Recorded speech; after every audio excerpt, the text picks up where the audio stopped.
MGTOW Scholar here. Today I want to talk about the MGTOW content creators who laid down the foundations of MGTOW as we know it, in its modern day form. I want to acknowledge these men who laid down the groundwork and did a lot of the heavy intellectual lifting that helped develop MGTOW into a philosophy and a way of life. It is through their hard work that a coherent train of thought was formed which deconstructed all the lies men were told since they were young boys. Through research, data gathering, and hours upon hours of delving into a variety of subjects from politics, science, biology, psychology, economics, sociology, history, anthropology, and modern day social commentary, that breadth of information culminated into MGTOW knowledge called the Red Pill.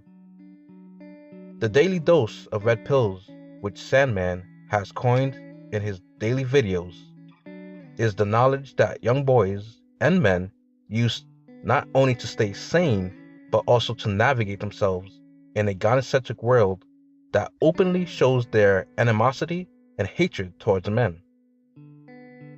This culmination of knowledge has helped men protect themselves and gain freedom from being mindless, worker, drone providers to women and the state, whom both uses the sacrifices men make for their own profit. I want to emphasize that the knowledge that is shared by MGTOW content creators really do save the lives of men. It definitely helped me overcome my bouts with depression and low self-esteem when I was heartbroken and disillusioned after failing to find quote-unquote true love. Like many blue pillars, I was blinded by the fairy tale told to men that if you're a good guy, a genuine person, and if you just be yourself, you'll find the woman of your dreams. Following that type of blue pill garbage led me to heartache, depression, and wasting time. When I was younger, I used to be able to attract girls who were in their 7s, 8s, and even 9s every now and then. But when I graduated college, back around 2009, I faced hypergamy and didn't yet realize it.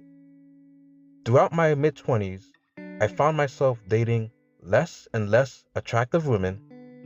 Many were single mothers with multiple kids.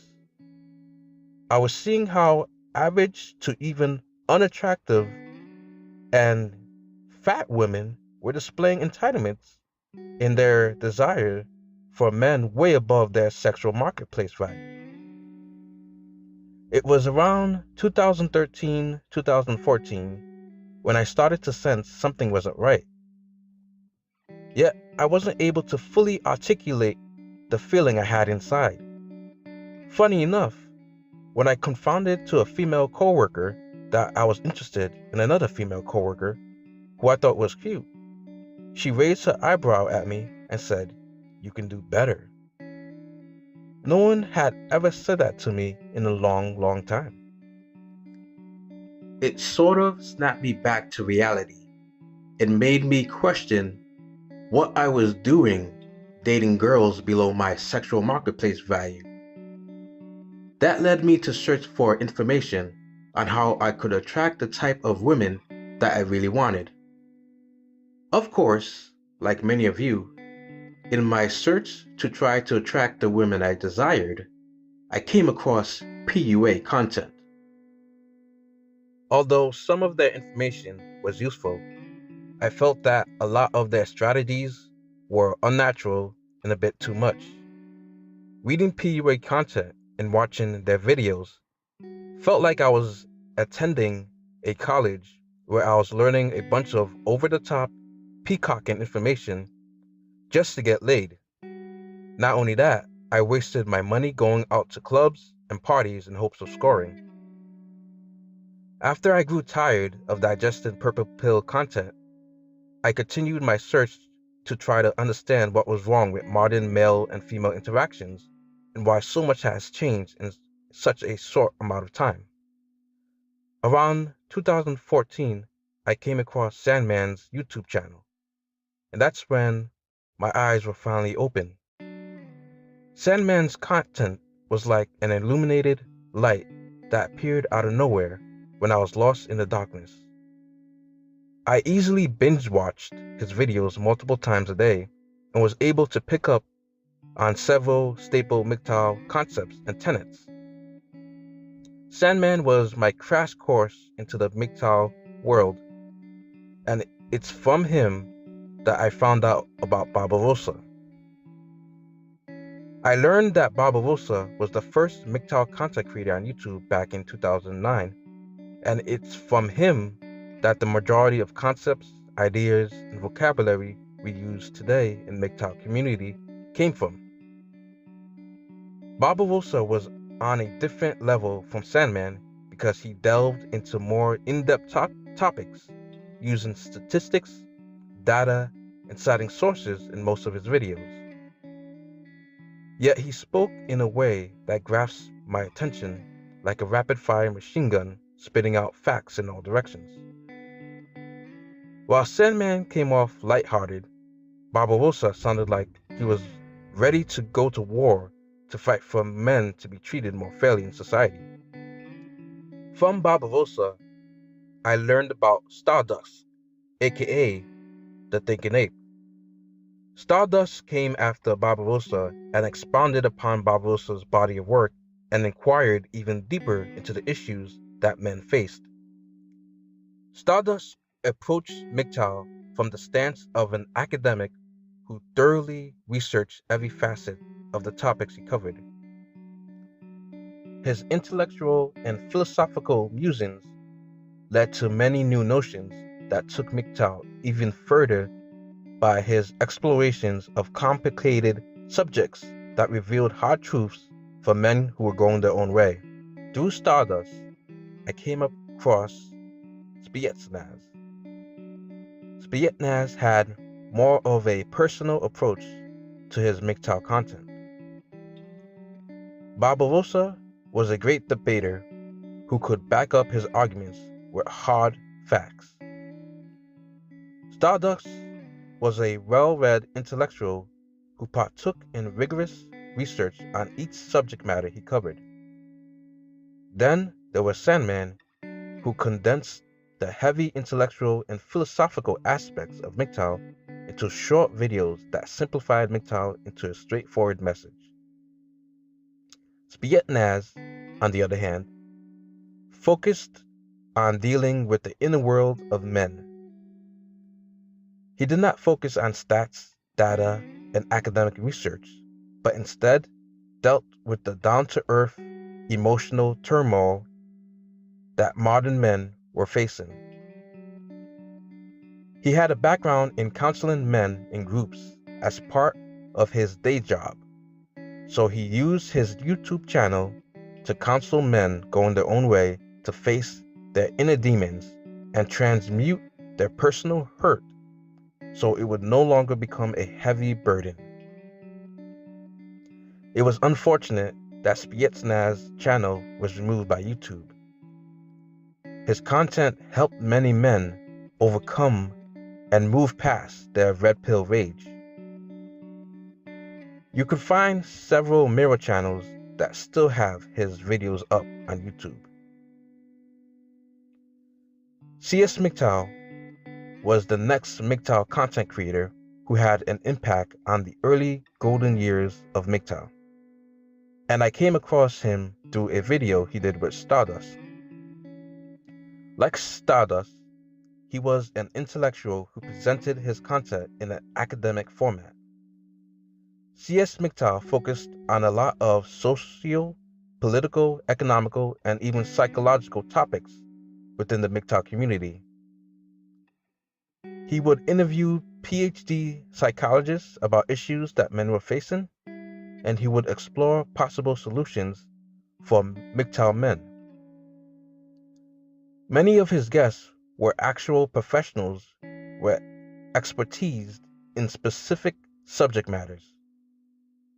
Unfortunately, he shut down his channel due to being doxxed by someone that he knew in real life. However, several mirror channels have his work up on YouTube.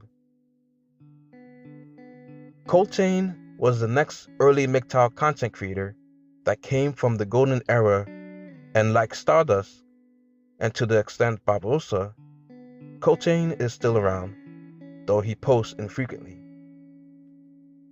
Colttaine is the angry statistician of the MGTOW community. Each of his videos has a wealth of information backed by a long list of stats, data, and scientific research journals. He flawlessly utilized qualitative and quantitative data to hammer down red pill truth to his audience while exploring highly mentally stimulating topics. He also makes statistics entertaining by his cocky and cynical remarks that pisses off feminists, SJWs, and beta cuck manginas alike in his comment section. Next on my list is Colttaine. Colttaine was sort of a old new MGTOW content creator. I believe he started posting his content around 2016 and was becoming well known in the MGTOW community. Around the end of 2017, all the videos in his channels were removed. Many speculated that he deleted all his videos to distance himself from the MGTOW label. However, I checked out his channel recently and saw that his videos were back up, but he hasn't posted anything since last year. Colttaine was a brilliant MGTOW content creator whose works probe the effects of modernity on society. He would go over in exquisite detail how technology had advanced so much that our biology haven't had a chance to catch up yet.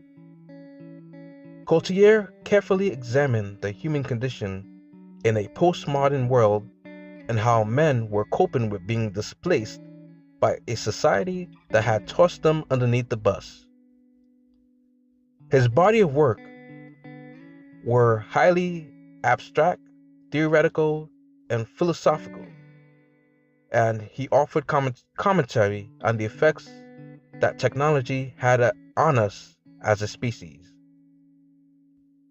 Next is Turd Flinging Monkey, also known as TFM for short.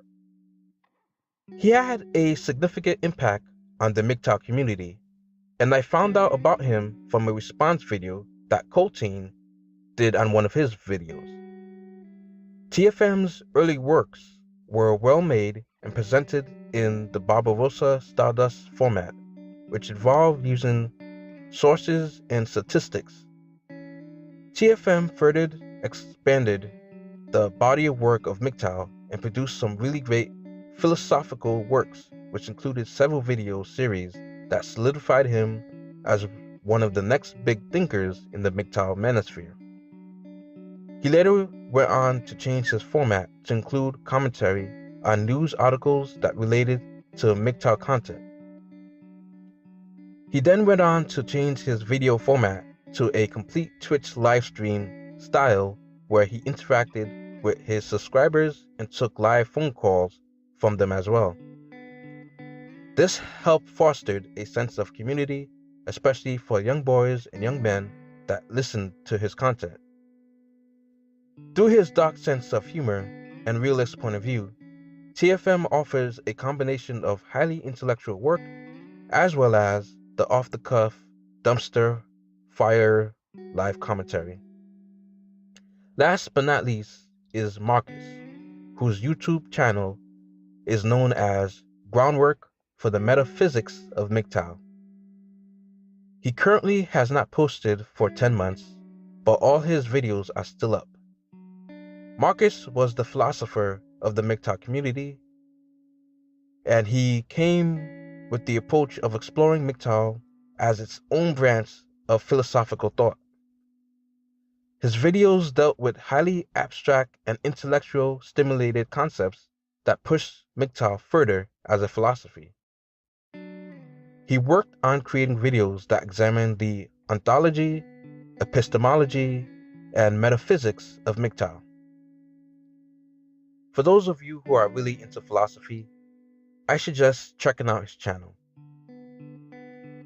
Well, that's the end of my list of the MGTOW content creators who I thought laid down the foundations of MGTOW. If you think I missed anybody from the early MGTOW era, please comment below, as I would like to hear your thoughts about this. I also posted links to all the MGTOW content creators that I mentioned in this video in the description box below. And remember, MGTOW, the process of humanizing men from human doings to human beings. Go your own way, gentlemen. Peace. If you enjoyed this video, please like, comment, share, and subscribe. Be sure to hit that bell button to receive notifications when I post new videos.